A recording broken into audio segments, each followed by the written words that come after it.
9-cu sinif buraxılış imtahanı üçün ümumi sınaq 9-un izahına baxacaq bugün. Başlayaq suallarımızdan. Birinci sual nə istəyir bizdən? AB nöqtəsi arasındakı məsafəni soruşur. İki nöqtə arasındakı məsafə düsturunu təbii ki biz bilməliyik. Deməli kökün altında x2 çıx x1-in kvadratı üstəcələk y2 çıx y1-in kvadratı şəklində olacaq. Tətbiq eləsək düsturumuzu olacaq modulda. Yəni modul nə deməkdir? Məsafə deməkdir. Yəni şərt o deyil ki, yazaq ki, nöqtələr arasındakı məsafəni tap. Deməli, burada olacaq bizdə x2, y2-dir, x1, y1-dir. Təbii ki, burada fərqləri yoxdur uşaqlar. Yəni, x1-dən də x2 çıxa bilərsiniz. Niyə? Çünki yekunda kvadratıdır, müsbət eləyəcək. Deməli, onda yazıram -1 çıxılsın 2-nin kvadratı üstəcələk 11 çıxılsın 7-nin kvadratı. Bu da bərabər olacaq kökün altında -3 kvadrat eləyəcək 9 üstəcələk 11-dən 7 çıxanda 4 kvadratı 16. Bu da kök altında 25 eləyir. 25-dən də biz bilirik ki, müsbət 5 çıxır. Yəni cavabımız doğru cavab kimi olacaq Y variantı. Keçək ikinci sualımıza. Deməli, deyir, poliqram iti bucağının tənböləni qarşıdakı tərəfi 4-ün nisbətində bölür. Perimetr 88 olarsa, poliqram kiçik tərəfin ala biləcəyi böyük qiyməti tap. Deməli, tənbölən çəkirəm. Onda kiçik tərəfin böyük qiymətini soruşursa, onda buranı 4K götürərəm, buranı 3K götürərəm. Biz bilirik ki, tənbölən çəkiləndə poliqramdan bu bucaq bərabər olur. Qarşı tərəfdən yan tərəfə bərabər olan hissə ayırır. Yəni, bura 4K-dırsa, burada 4K-dır. İndi bizə deyir, perimetr neçədir? 88. Onda bura ümumi neçə edir? 7K. Yazdım 7K. Onda perimetr tapanda olacaq P bərabər 2 vurulsun 4K plus 7K. Bu da 4, 7 eləyəcək 11. 2-yə də vuranda nə eləyir? 22K. Bu da bərabər deyir 88. Onda K-mız aydın məsələdir ki, neçədir? 4. 4 və 4 də neçə eləyər? 16. Amma mən 3K götürsəydim, kiçik ədəd olacaq. Deməli, doğru cavab olacaq 2 dənə Y variantı. Keçək 3-cü suala. Nə istəyir bizdən? Deyir ki, olarsa, deməli, bunların hər biri sıfırdan kiçik bərabərdir. Yəni, sıfırdan kiçik ola bilərmi? Burada kvadratı var, müsbətdir. Burada kökün altındadır, müsbət çıxır. Burada da moduldadır, müsbət. Hər üçü müsbətdir yekun qiymət. Onlar toplayanda sıfırdan kiçik olmaz. Amma sıfıra bərabər olar. Onda hər birini ayıraraqda sıfıra bərabər eləyir. x-5 sıfırdırsa, onda x-ımız 5-dir. y plus 6 sıfırdırsa, onda y-im -6-dır. 3z-9 sıfırdırsa, onda z-imiz də olacaq neçə? 3. Bizdən nəyə soruşur? Hasilini. 5 vur, 6 vur, 3. Bu da eləyəcək 90. Yəni doğru cavab olacaq D variantdan. Bir dəqiqə, burada mənfi də var. 6 mənfi idi, burada mənfi 90 olacaq. Doğru cavab olacaq 3-də C variantı. 4-cü sual. Deyir, üçbucağın tərəfləri nisbətindədir. Üçbucağa oxşar olan digər üçbucağın böyük tərəfi 12 olarsa, böyük üçbucağın perimetrini tapın. Deməli, onda böyük tərəf 3-dürsə, tərəflərin nisbəti də onda bunu oxşarsa, yenə tərəflərin nisbəti 2, 3, 2K, 2K, 2K, 3K. İndi böyük tərəf 12-dirsə, onda 3K-nı 12 götürsəm, K bərabər 4 çıxar. Burada 8, 8 olar. 8, 8, 12 neçə eləyəcək? 28. 4-də olacaq D variantı. Yəni, bundan oxşar olduğu üçün həmin üçbucaqda da yeni nisbətlər 2, 2, 3 olacaq. 5-ci sual. Deyir ki, M-in hasilini tapın. Deməli, burada olacaq M-imiz yekunda olacaq 3 vurulsun 2 üstündə 7. N-imiz də olacaq 4 vurulsun 3 üstündə 8. Bizdən də M-i N-ə vururuq. Bu da bərabər olacaq.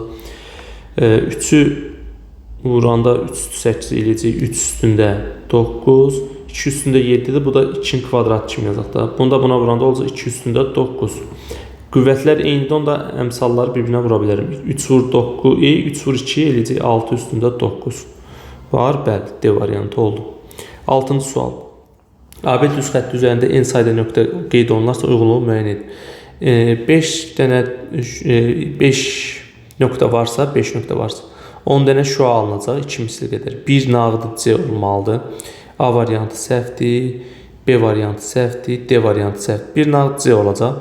Bir də 1-ə D də aiddir deyirlər. Aiddirmi? 5 dənə nöqtə olarsa 5 vurulsun 5 minus 1 bölü 2 Bu da eləyəcək 10. Bəli, 1-ə eyni zamanda D də aiddir. Bəli. Onda C variantında D yazılmayıb, bir dənə Y variantında yazılmayıb, amma C-də yazılıb C-dir. Bir dənə variantla ümumi cavabı tapa bilirik. 7-ci sual. Deyir, o mərkəzli çevrədə AB və CD bərabər olarsa,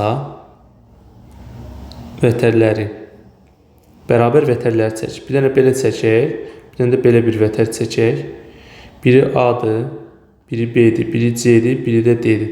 Deyir, AB qövsünün dərəcə ölçüsü 110-dursa, bura 110-dursa, CD qövsünün dərəcə ölçüsü, bu da 110-dur da. Yəni doğru cavab var. Ümumiyyətlə, yadınızda saxlanın, bərabər vətərlərin qarşısında bərabər qövslər durur və yaxud da bərabər qövslər bərabər vətərlərə söykənir. 8-ci sual. Deyir, aşağıdakılardan hansı yanlışdır?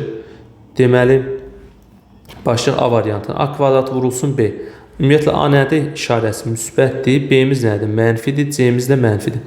Deməli, A kvadratını B-yə vurur. Hansı yanlışdır? A variantı yanlışdır elə. B mənfidirsə, A kvadrat müsbətdir. B də mənfidir. Mənfi müsbətə vuranda mənfi edir. Sıfırdan kiçik olur. Elə burada A variantı yanlışdır. B variantına baxaq. A kvadratı müsbətdir. Mənfi də mənfiyə vuranda müsbət edir. Ümumi müsbət sıfırdan böyükdür. B-nin kubu mənfidir. C də mənfi olacaq. Yekunda nə olur? Müsbət. Bəli, C də doğrudur. Sonra B-nin işarəsi müsbət. C də mənfi idi. Kvadratı müsbət eləyəcək. Müsbəti müsbətə vuranda nə olar? Sıfırdan böyük olar. Bu da yanlışdır. Y variantı. A-nın kubu. A mənfi yox, A müsbətdir. A müsbətdir. Bir dəqiqə, biz bayaq bir dəqiqə aşı olar. Biz burada nəsə çarıqdıq. Mənfi olan A deyil, B deyil. Mənfi olan B də A deyil. B mənfidir, bu müsbət. Mənfi müsbətə vuranda mənfi eləyir. Bəli, bu da doğrudur. Y variantı. A müsbətdir zaten. B də mənfi idi. Kvadratını eləyəcək, müsbət eləyəcək. Müsbəti müsbətə vuranda yenə sıfırdan böyük müsbət eləyəcək. Yəni 8-ə doğru cavab olacaq A variantı. Bundan işarə eləyək. Sonra keçək 9-a. Deyir, funksiyanın paralel olan funksiyasında K-nı tapın. Paraleldirsə nə olmalıdır? Birinci, biz K-mızı tapaq. Hər tərəf 2-yə böləndə olacaq bərabər 1,5 x plus 3,5. Buna paraleldirsə K-lar nə olmalıdır? Eyni olmalıdır. Yəni 1,5. 10-cu sual. Nə istəyir? 10-da bizdən. Deyir, şəkil əsasında sinus A-nı tapın. Yəqin ki, bu tərəfdədir sinus A. Görsəm. Deməli, burada elə bir A bucağı haradadır? Burada da elə bir. Burada düz bucaqdır. C-dir. 17, 15-dən çıxacaq nə? Burada uşaqlar, böyük ehtimalla səhv veriblər. Elə variantlara da baxmanda hiss olunur. 17 bura yazarlar. Bunlar səhv yazıblar. Bəli, burada texniki səhvlik olan şeydir. Bura 17 olar. Burada 8 olar. Sinus A da 8, 64, 225, 289 eləyir. 17 çıxır da, bəli. Belə olar. Şəkil 17 ora yox. Bu tərəf olar. Bəli, belə texnik səhvlər olur. Problem deyil. Buradan sinus A-nı tapanda qarşıdakı katetin hipotenuza nisbəti. Yəni 8 böl 17. Bəli, doğru cavab 10-da olacaq nə? Y variantı. Bəli, bu texnik səhv. 11-ci sual. Deyir, 400 ədədinin natural bölənlərdən neçəsi ona qalıqsız bölünür? 400 ədədinin natural bölənlərində neçəsi ona qalıqsız bölünür? Burada deməli, qayda olaraq necə eləyərik? 400-ü bölərik ona. 400 bölərəm ona. Düşər 40. 40-ın vuruqlarını yazaram. 2 üstü 2 vurulsun 5 daha. Yox. 2 üstü 2 yox. 2 üstü 3 vurulsun 5-də. Bunun natural bölənlərini taparam. 3 natural bölənlərdə necə tapılır? Qüvvətlərin üzərində 1 gəlib bir-birinə vurulur. Bunun da üzərində 1-dir, yazılır 1 plus 1. Bu da bərabər olacaq 4 vur 2 bərabər 8. Varmı 8? 11-də olacaq. Doğru cavab. Ümumiyyətlə bu tipli suallarda yadınızda saxlayın. Bu tipli suallar gözəl suallardır. Yəni fərqli tipli testlərdir. Yəni həmin ədədi verilmiş ədədə bölürsünüz. Ondan sonra natural bölənlərini aid qaydada tapırsınız. Sizin cavabınız olacaq. 12-ci sual. Deyir, verilmiş A ilə B çoxluğun birləşməsindəki elementlərin sayı, kəsişməsindəki elementlərin sayı 12 olar. Dilim dolaşdı. Birləşməsi 30-dur, kəsişməsi 12-dir. NA ilə NB-ni tapın. Deməli, bizim düsturumuz var. NA birləşir NB bərabərdir. NA üstə gəlsin NB çıxılsın bunların nəyi? Kəsişməsi. Düzdürmü? İndi biz bu ikisinin cəmini tapırıqsa olacaq NA üstə gəlsin NB bərabər kəsməni sola keçirdərik. Onda olacaq nə toplama? Bu 30'dur, elə qiymətlərini yerinə yazaq da. Bu da çıx 12 olacaq da. Bəli. Sola keçirdəndə olacaq 30 plus 12. Çıx 12 isə plus olur. Bu da yerinə 42. Yəni doğru cavab olur C variantı 12-dən. 13. Deyir, x, y-dən böyük olarsa ifadəsinin qiymətini tapın. Deməli, kökün altında mənfi olmaz da, düzdür uşaqlar. Və cüt dərəcədən də çıxardanda modulda çıxardırıq. Ümid edirəm, bu da yaddadır. Buradan da cüt çıxardaq, x minus y qalsın. Bərabər. Biz dedik, hər zaman nə çıxır? Modulda. X minus y çıxacaq. Modulda çıxır. Bu 2-nin ixtisar yerində. Burada da olacaq 3 vurulsun. X minus y. İndi burada nə baş verir yuxarıda modulda? Deyir, x y-dən kiçikdir. Məsələn, bu 2-dir, bu 3-dür. Və yaxud da bu 5-dir, bu 10-dur. Yəni kiçik. Çıxanda nə qalacaq? Mənfidir. Modul daxilində ifadənin qiyməti mənfidirsə, yerlərini dəyişir. Yəni mənfi özünə bərabər götürür. Yəni mənfisini çıxardırıq. Mənfi x minus y və yaxud da birbaşa yerlərini dəyişir, y minus x da yaza bilərsən. Deməli, yerlərini dəyişdirmədim. Niyə? Çünki böləndə elə birbaşa tam bölünsün. X çıxılsın, y olsun. Bu da bərabərdir. Bunlar ixtisar gedəcək. Qalacaq nə? Mənfi 1 bölünsün 3. Yəni doğru cavab olacaq 13-də A. 14. Şəkil əsasən x-i tapın. Deməli olacaq tənböləndirsə tənbölən xassiyəsi. X-in 8-ə, 16-nın 12-yə. Buradan da x bərabər olacaq 8 vurulsun 16 böl 12. Burada 4-ə ixtisar aparanda burada 2 qalır, burada 3 qalır. Olacaq 32 böl 3, 10 tam 3-də 2. Yəni doğru cavab olacaq Y variantı. 15.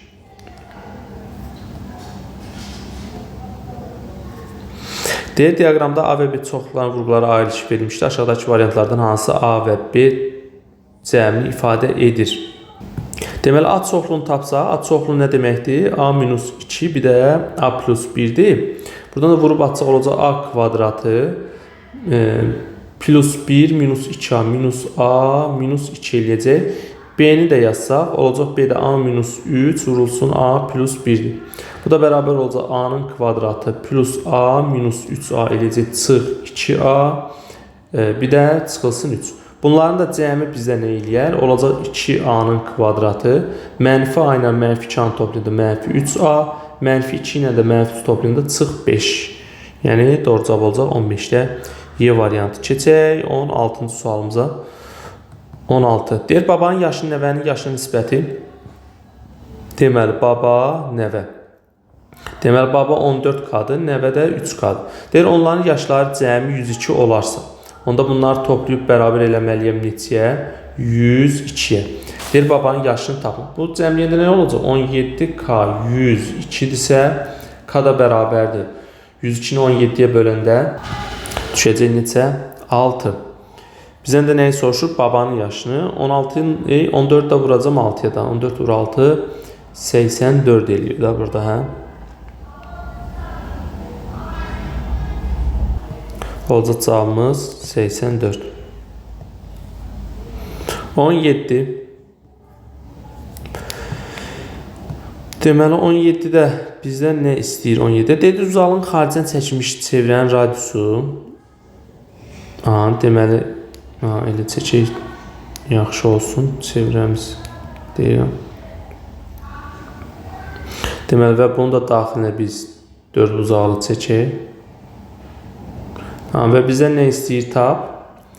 Deyir, çəkilmiş çevrənin. Deməli radius tərəfinə bərabərsə kiçik tərəfinə. Buradan bura qədər məsafə, birdən buradan burada radius çəkəcəm.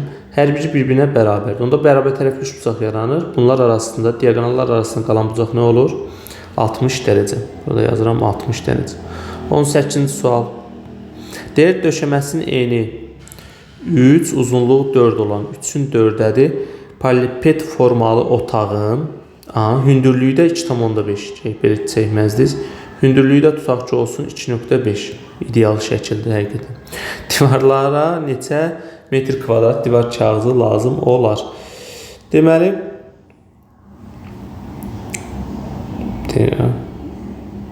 mübadilə buferində bizim nəyimiz var burada?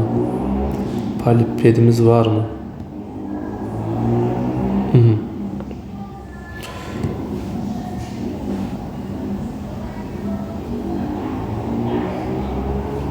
Paralelipedimizi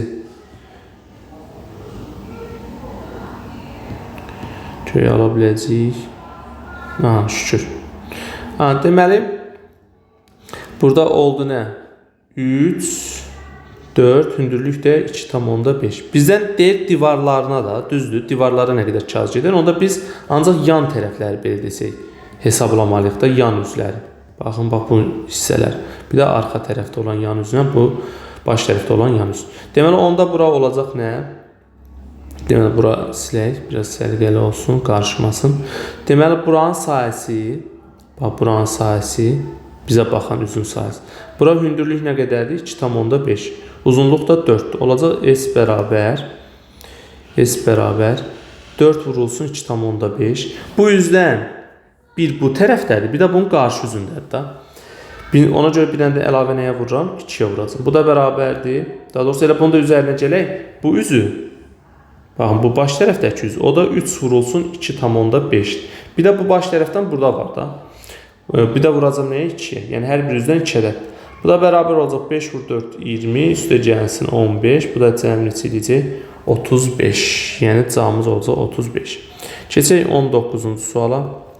Deyir 12-də A düzgün, A-da 8 düzgün olmayan kəsir olarsa A-nın ala biləcək qiymətlərin cəmi tam. 12-də A düzgünsə, deməli A kiçikdir nədən? 12-dən. 8 böl A düzgün olmayansa, deməli A böyük bərabər olmalıdır nədən? 8-dən. Yəni məxrəc, daha doğrusu 8-dən bir deyir uşaqlar. Düzgün olmayan deyirsə 8-dən böyük yox, 8-dən kiçik bərabər olmalıdır. Bəli, məxrəc kiçik olmalıdır sürətdən. Düzgün olmayan deyir. Düzgün deyirsə məxrəcdən kiçik olmalıdır. Yəni A kiçik olmalıdır. 12-dən 8-dən də kiçik bərabər olmalıdır. Deyir A-nın ala biləcəyi natural qiymətlərin cəmini tap. Deməli, 1-dən olacaq nə? 8-ə qədər ədədlərin cəmi. Düzdürmü? 8-in özü də daxil olmaq. 1-dən 8-ə qədər ədədlərin cəmi 7-yə qədər 21-dir. 8 də üstünə gəlsək, daha doğrusu 6-ya qədər 21-dir. 7 gələndə 28, 8 də gələndə 36. 1-dən 8-ə qədər ədədlərin cəmi. Deməli, kvadratın deyir xaricini çəkmiş çevrənin. Deməli, bir dənə çevrə çəkək. Bir dənə də bunun içində kvadrat göy çəkə biləcəyimi. Bu da olsun bizim kvadratımız. Deyir, xaricdən çəkmiş çevrənin uzunluğu. Deməli, 20-ci sual. Çevrənin uzunluğu nə ilə necə tapılır? 2 pi r-dir də. Bunda bərabər edirəm 20 pi-yə. Pilər ixtisar edir. Hər tərəfdə 2-yə bölündə radiusumuz düşəcək neçə? 10. Radius 10-dursa, buradan bura 10-dursa, buradan burada 10-dur. Onda bizdə diagonal, kvadratın diagonalı mərkəzdən keçirsə bu arada olacaq cəmi neçə? 20. 20-dirsə, onda burada olacaq yarısı katetlər, yəni tərəflər. Burada düz uzaqlaşmışsaq yaranır. Katetlər olacaq nə? Hipotenuzun yarısının kök altı 2 misli. Çünki bura 45-45'də. Olacaq onda 10 kök altında 2, burada olacaq 10 kök altında 2. İndi bizə nəyə soruşur? Kvadratın sayısı olacaq 10 kök altında 2-nin kvadratı. Bu da eləyəcək 200. 200. Keçək 21-ci suala. Deməli, sonuncu rəqəmini unudubsa, 21-ci sualda, yəni burada nömrələrin əslində neçə rəqəmli olduğu təbii ki bizə maraqlı deyil, son rəqəm bizə maraqlıdır. Çünki son rəqəmini unudub.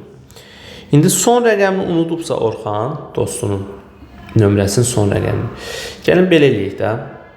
Ümumiyyətlə neçə rəqəmimiz var?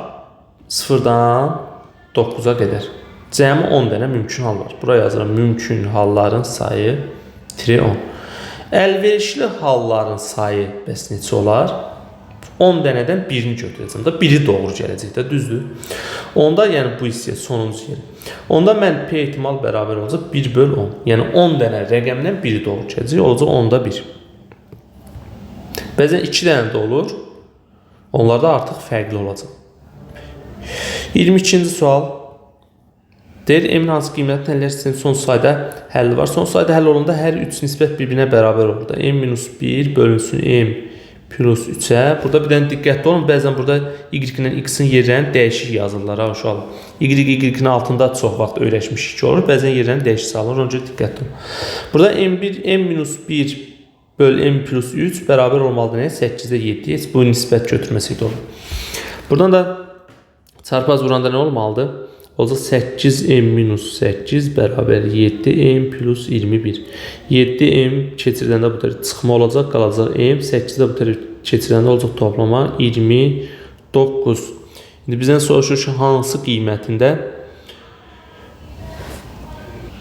m bərabər 29. İndi ikinci ilə hesablayaq. Yəni burada da eyni qiymət verməlidir. Əgər eyni qiymət verməsə, artıq vəziyyət burada başqa cür olacaq. Yəni onda bizə heç bir qiymətini də ödəməz. Ümumiyyətlə ödəmir də yəni. Bu da bərabər 8-də 7. Buradan olacaq nə? 8m minus 16 bərabər 7m plus 28. 8-dən 7 çıxanda qalacaq m. 16-nı da sağa keçirdəndə 28-dən 16-nı toplayanda burada fərqli qiymət oldu inşallah. 44 edir də deyəsən. Burada 29, burada 44. Deməli bunun həlli yoxdur. Yəni heç bir qiymətini. Çünki hər ikisində eyni rəqəm çıxmalıdır. 23.